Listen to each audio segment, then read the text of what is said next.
ಓಂ ಗುರುಭ್ಯೋ ನಮಃ. ಅರ್ಕಮಹಾಗಣಾಧಿಪತಿಯೇ ನಮಃ.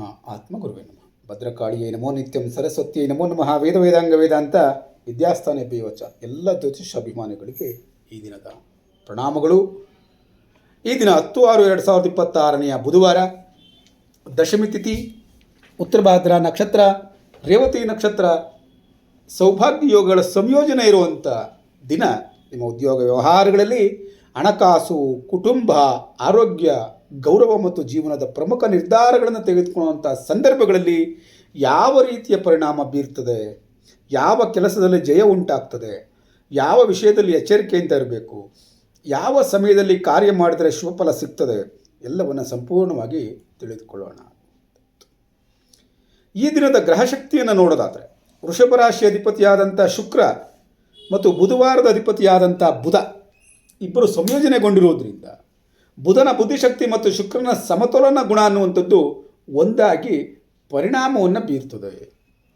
ಇದರಿಂದ ಮಾತಿನ ಮೂಲಕ ಕೆಲಸದ ಸಾಧನೆ ಆಗುವಂಥದ್ದು, ಹಣಕಾಸಿನ ಯೋಜನೆಗೆ ಉತ್ತಮ ಫಲ ಅನ್ನುವಂಥದ್ದು ಲಭಿಸುವಂಥದ್ದು, ಹೊಸ ಸಂಪರ್ಕಗಳಿಂದ ಲಾಭ ಉಂಟಾಗುವಂಥದ್ದು ಆಗ್ತದೆ. ಆದರೆ ಭಾವನಾತ್ಮಕವಾಗಿ ಖರ್ಚು ಹೆಚ್ಚಾಗಬಹುದು, ಹೆಚ್ಚು ಯೋಚನೆ ನಿರ್ಧಾರ ತಡ ಆಗಬಹುದು. ಅಂದರೆ ಹೆಚ್ಚು ಯೋಚನೆ ಮಾಡೋದರಿಂದ ನಿಮಗೆ ಹೆಚ್ಚು ತಡ ಆಗೋ ಸಾಧ್ಯತೆಗಳಿರ್ತದೆ. ಆದ್ದರಿಂದ ತಾಳ್ಮೆ ಮತ್ತು ಯೋಜನೆಯಿಂದ ನಿಮ್ಮ ಯಶಸ್ಸನ್ನು ಕಟ್ಟಿಕೊಳ್ಳಬಹುದು ಅನ್ನುವಂಥದ್ದನ್ನು ತಿಳ್ಕೊಂಡಿರಿ. ದಶಮಿ ತಿಥಿಯ ಪ್ರಭಾವ ಇರೋದ್ರಿಂದ ಕಾರ್ಯಸಿದ್ಧಿ ಉಂಟಾಗುವಂಥದ್ದು, ಅಧಿಕಾರಿಗಳ ಸಹಕಾರವನ್ನು ಪಡೆಯುವಂಥದ್ದು, ಉದ್ಯೋಗದಲ್ಲಿ ಮುನ್ನಡೆಯನ್ನು ಸಾಧಿಸುವಂಥದ್ದು ಉತ್ತಮ. ಆದ್ದರಿಂದ ಹಳೆಯ ಕೆಲಸಗಳು ಪೂರ್ಣವಾಗೋ ಸಾಧ್ಯತೆ ಇರ್ತದೆ. ಬಾಕಿ ಉಳಿದ ಹಣದ ಬಗ್ಗೆ ಚರ್ಚೆ ಉಂಟಾಗ್ತದೆ. ಜವಾಬ್ದಾರಿಗಳು ಹೆಚ್ಚಾಗೋ ಸಾಧ್ಯತೆಗಳಿರ್ತದೆ.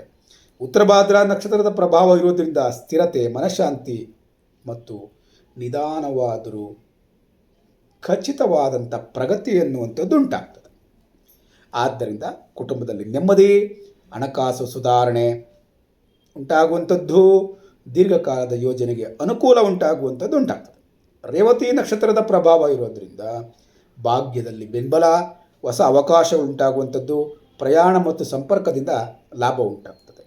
ಆದ್ದರಿಂದ ಹೊಸ ಸ್ನೇಹಿತರ ಸಂಪರ್ಕ ಅನ್ನುವಂಥದ್ದು ಲಾಭವನ್ನು ತಂದುಕೊಡ್ತದೆ. ಆನ್ಲೈನ್ ಬಿಸ್ನೆಸ್ಗೆ ಉತ್ತಮವಾದಂಥ ಸ್ಪಂದನೆ ಎನ್ನುವಂಥದ್ದು ಲಭ್ಯವಾಗ್ತದೆ. ಸೌಭಾಗ್ಯ ಯೋಗದ ಪ್ರಭಾವ ಇರೋದರಿಂದ ಭಾಗ್ಯೋದಯ, ಜನರ ಸಹಕಾರ, ಕಡಿಮೆ ಪ್ರಯತ್ನಕ್ಕೆ ಉತ್ತಮ ಫಲ ಅನ್ನುವಂಥದ್ದು ಲಭ್ಯವಾಗ್ತದೆ. ಆದ್ದರಿಂದ ಗೌರವ ಹೆಚ್ಚಾಗ್ತದೆ.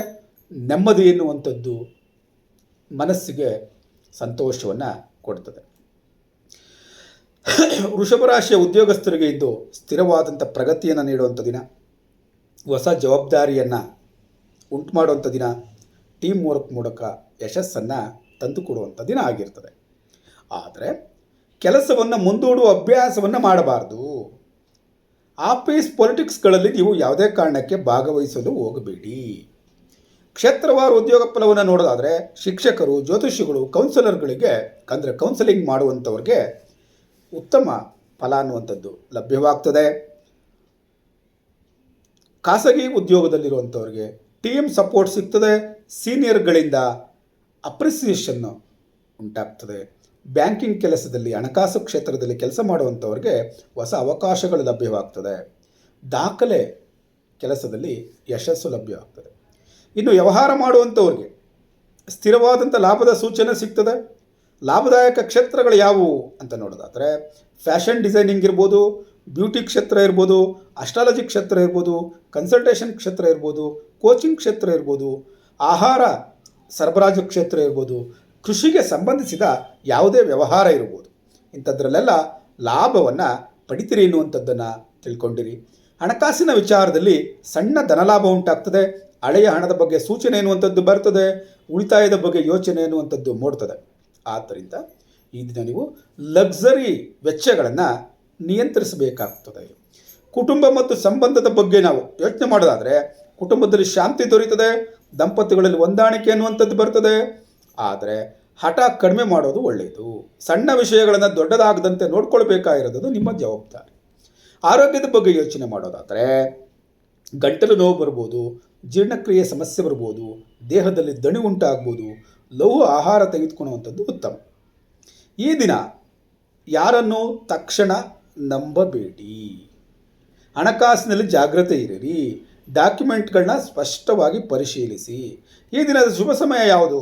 8:50ರಿಂದ 11:20ರವರೆಗೆ, ಮಧ್ಯಾಹ್ನ 2:15ರಿಂದ 4:35ರವರೆಗೆ, ನಂತರ 6:25ರ ನಂತರ ಶುಭ ಸಮಯ ಇರ್ತದೆ.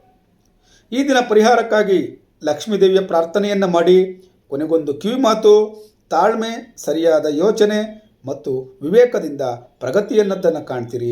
ಗೌರವವನ್ನು ತಂದುಕೊಡ್ತದೆ ಹಾಗೂ ಆರ್ಥಿಕ ಲಾಭವನ್ನು ತಂದುಕೊಡುವ ಶುಭ ದಿನ ಇದು ಆಗಿರ್ತದೆ. ಈ ದಿನ ಭವಿಷ್ಯ ನಿಮಗೆ ಸಂತೋಷವನ್ನು ತಂದಿದ್ದರೆ ತಪ್ಪದೆ ಚಾನಲನ್ನು ಸಬ್ಸ್ಕ್ರೈಬ್ ಮಾಡಿಕೊಳ್ಳಿ. ನಿಮ್ಮದೇ ರಾಶಿಯವರಾದ ಇತರರಿಗೆ ಈ ಚಾನಲನ್ನು ಶೇರ್ ಮಾಡಿ. ನಾಳೆ ದಿನ ಭವಿಷ್ಯದೊಂದಿಗೆ ಮತ್ತೆ ಭೇಟಿಯಾಗೋಣ. ಧನ್ಯವಾದಗಳು.